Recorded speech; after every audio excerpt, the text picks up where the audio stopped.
Hi everyone and welcome back to my channel. Welcome if you're new. My name is Katarina. Today I'm going to film my first project pan introduction for 2025 and I am so excited.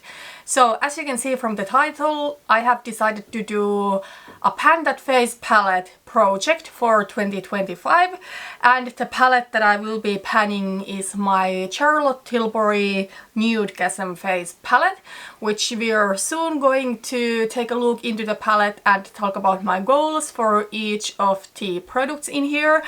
But before that, I want to talk about my rules, although I wouldn't say there are any super strict rules, but the basic things like how often I want to update and all of that.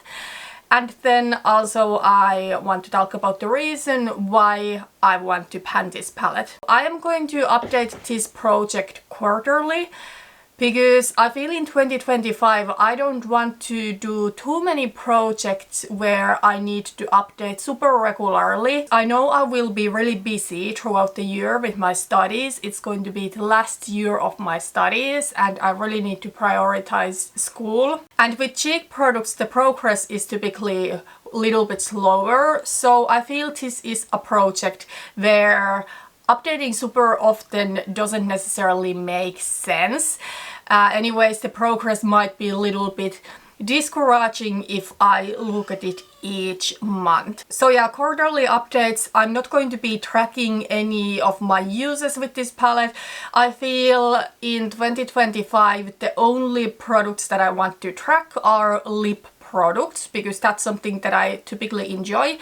But I feel for the past few years when I have been tracking a lot of the products that I use, the tracking itself can get a little bit stressful. I have not weighted this palette yet, but I need to do that today before I use it again, because I do want to see if the weight changes, especially because I find this formula is a little bit slower going, so it should be interesting to see the weight difference. And then let's talk about why I decided to pan this palette this year.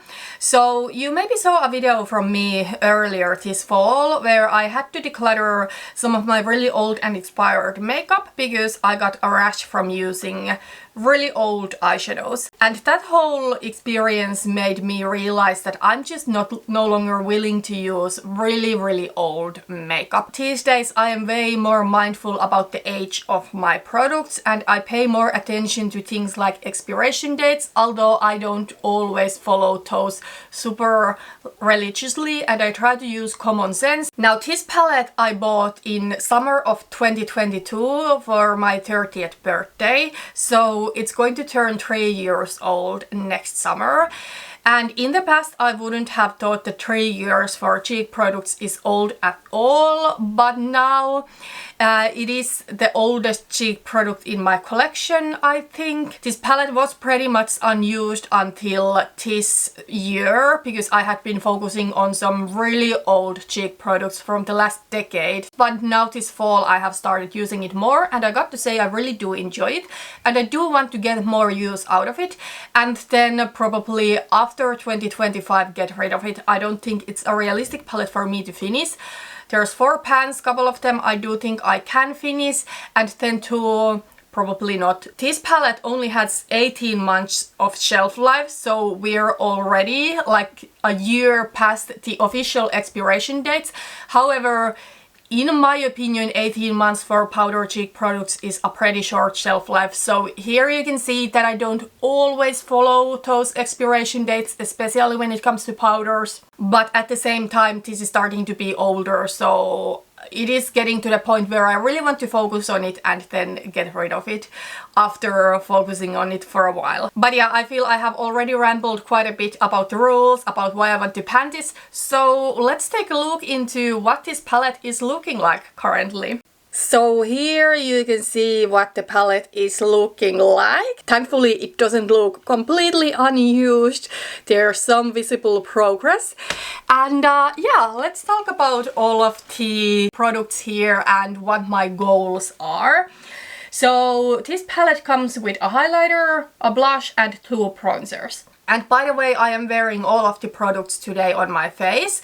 So the highlighter is a beautiful kind of like golden toned champagne highlighter, and it doesn't look too used, although I have been using it now a little bit more. This highlighter I feel shows progress a little bit slower, and anyways I use highlighter less compared to other cheek products because I do use it in smaller area.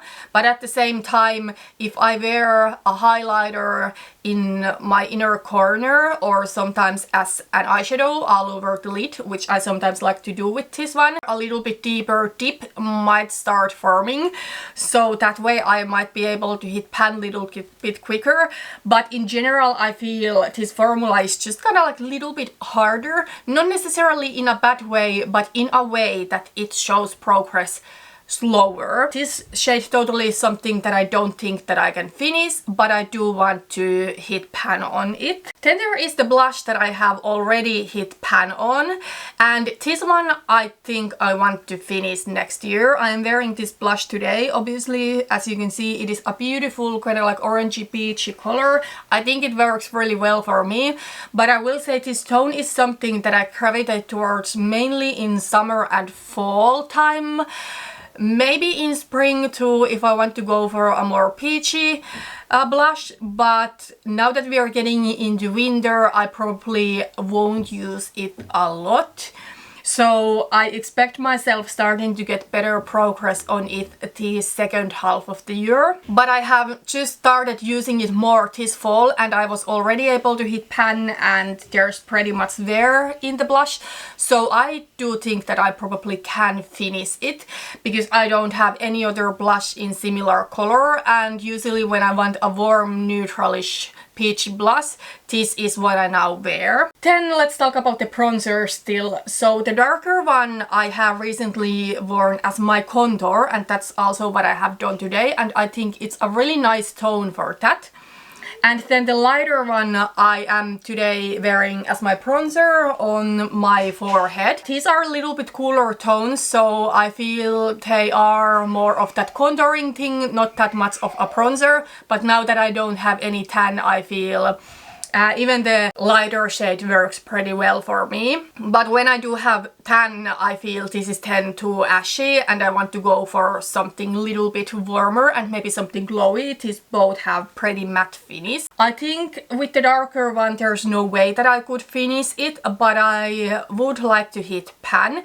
And this one is also something that I sometimes like to use as an eyeshadow. Believe it or not, I don't have an eyeshadow in this kind of color currently in my collection, which feels a little bit weird because I used to have a really large eyeshadow collection. Now all of a sudden I feel there's some basic shades lacking even from my collection. This one I sometimes do wear as my kind of like deepening shade, crease shade. It's not super deep, but these days I typically don't go for really deep shades, and this is something that I do like often on my outer corner. So if I wear it as an eyeshadow, I might be able to hit pan on it quicker. Then the lighter bronzer I think I might be able to finish. As I said, I think in summer it's too ashy on me, but when I don't have any tan, I think it looks a nice and natural bronzer. So yeah, this is going to be my Pan That Face palette for 2025. I am also going to be doing a Pan That palette with actually a couple of eyeshadow palettes, so the intro for that will come at some point. I also do want to film a video about my goals and intentions for makeup and beauty in general. So I will talk about things like my makeup collection, spending, panning, all of that, because I do have some thoughts that I want to share with you. So I think that will be my next video, and probably after that it will be my Pan That palette intro. But yeah, the first update for this will be in about 3 months. I think the only official goal that I want to set for the first update will be to hit pan on this lighter bronzer, because as I said, it is a bronzer that works for me really well when I don't have any tan, so in the dead of winter like right now. So I think it will be really doable to hit pan on this one. But yeah, that is everything for today. Let me know if you are doing Pan That Face palette in 2025. If you film videos about it, I would love to check out your intro, so let me know. I will come to check your intro out, or if you have not yet posted it, I will come to check it later. Thank you so much for watching this video. If you did enjoy it, please give it a thumbs up and see you in my next one. Bye bye!